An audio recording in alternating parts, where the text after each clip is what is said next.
యెహోషాపాతు సైన్యం రాజు మీదకి 3 రాజ్యాల వారు దండెత్తి వచ్చినప్పుడు తను భయపడిపోలేదు, బెదిరిపోలేదు. కానీ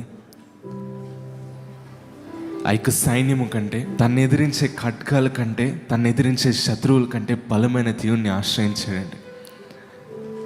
యెహోషాపాతు అక్కడ భయపడిపోయినట్టు, బెదిరిపోయి పారిపోయినట్టు మనం చూడట్లే. కానీ తన రాజ్యం అంతటిని ఉపవాసం ఉండేలా నడిపించినట్టు మనం చూస్తున్నాం కదా. మన జీవితంలో కూడా ఎప్పుడైతే ఆయన్ని ఆశ్రయిస్తామో, మొట్టమొదటిగా అయ్యా నేనైతే ఈ పరిస్థితిని జయించడానికి, శత్రువుని జయించడానికి నాకు బలం చాలదయ్యా, అయ్యా నీవే నా ఆశ్రయం, నీవే నా ఆధారం అని ఎప్పుడైతే ఆయన మీద మనం భారం వేస్తామో, ఆయన మన పక్షాన పోరాడి మనకు విజయం ఇస్తాడు. కనుక సమలందరూ కలిసి లేచి నిలబడి కొద్ది నిమిషాలు ఆయన ఆరాధిద్దామా.